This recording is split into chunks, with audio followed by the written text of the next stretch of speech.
এবার কাঞ্চনের কাছে আসি। এখন রেফারি, আগে প্লেয়ার ছিলে কাবাডিতে। হ্যাঁ। কবে থেকে খেলছো কাঞ্চন? খেলা আমি ছোট থেকেই করছি, স্কুলে থেকেই স্পোর্টস খেলতাম।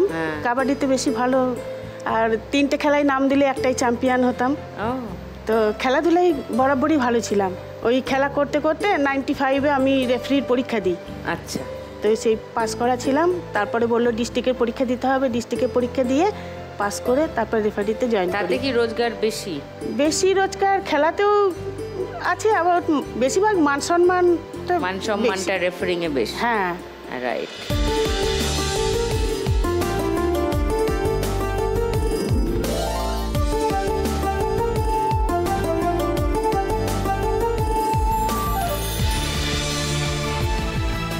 স্কুলের খেলাও করাই, ক্লাবের খেলা করাই। আচ্ছা। আর আমার একটা ছোট দোকান আছে, টেলারের দোকান। টেলারিং? হ্যাঁ। তো টেলারের দোকান আমার হাজবেন্ড চালাতো। ওকে। তো ওই চালিয়ে, এখন তো টেলারের দোকান সেরকম চলে না, সব রেডিমেড কেনে, একটু সেলাই করিয়ে নিয়ে চলে যাই ছোট বড় করে। তো ওই টেলারের কাজ করে আর আমার এই সামান্য পয়সা নিয়ে মেয়েকে ইংলিশ মিডিয়াম থেকে মেয়েকে পাস করিয়েছি। বাহ। মেয়ে এগ্রিকালচার নিয়ে এই আগের বছর লাস্ট ইয়ারে পাস করেছে। এগ্রিকালচার? হ্যাঁ। ওকে।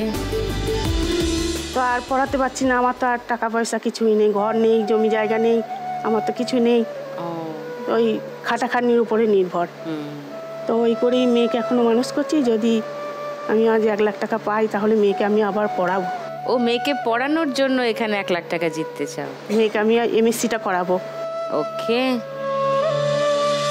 আমি পল্লবী চ্যাটার্জি। তুমি এগ্রিকালচার নিয়ে পড়াশোনা করেছো? হ্যাঁ, বিএসসি অনার্স এগ্রিকালচার। এখন কি পড়তে চাও? এখন আমার ইচ্ছে ছিল কি, আমি প্রিপারেশান নিচ্ছিলাম পরীক্ষার, এমএসসির। আর ঘরে আমি টিউশনিও করাই, যাতে একটু কালচারও থাকে, মানে বাচ্চাদেরকে নিয়ে আর কি টিউশন করায়। আর আমি প্রিপারেশান নিচ্ছি পরীক্ষার জন্য, যা যা লাগে, কারণ এমএসসির জন্য তো পরীক্ষা দিতে লাগে, তো ওটারও নিচ্ছি। প্লাস আমি এক জায়গায় চান্স পেয়েছিলাম একটা কলেজে, এগ্রি বিজনেস ম্যানেজমেন্টে, এমবিএর ওপরে। তো ওটা অনেকটাই কোর্স ফি, তো ওটাতে তো হয়নি, তো আমি ড্রপ দিয়েছি। তো কোনো অসুবিধা নেই, আমরা চেষ্টা করছি।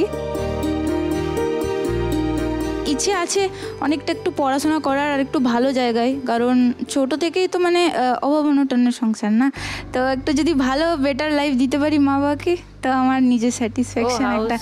কারণ মা বাবা তো সবই করেছে স্যাক্রিফাইস, তা আমার তরফ থেকে নিশ্চয়ই তোমার তো দায়িত্বের মধ্যে পড়ে ফিরিয়ে দেওয়া একটু স্বাচ্ছন্দ্যের জীবন।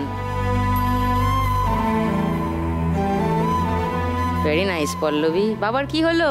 অনেক ছোট থেকে অনেক কষ্ট করে পড়িয়েছে, তো মানে বাপি একটাই দোকানের পিছনে আমাদের ঘর, একটাই ঘর, ওখানেই আমি কষ্ট করে পড়াশোনা করেছি। আমি ইংলিশ মিডিয়াম আইসিএসসি বোর্ড থেকে আমার বাপি আমাকে পড়িয়েছে, যেখানে মানে সবাই ওই রকম জায়গা থেকে, মানে ওটা অনেকটা বড় ভাবনা চিন্তা।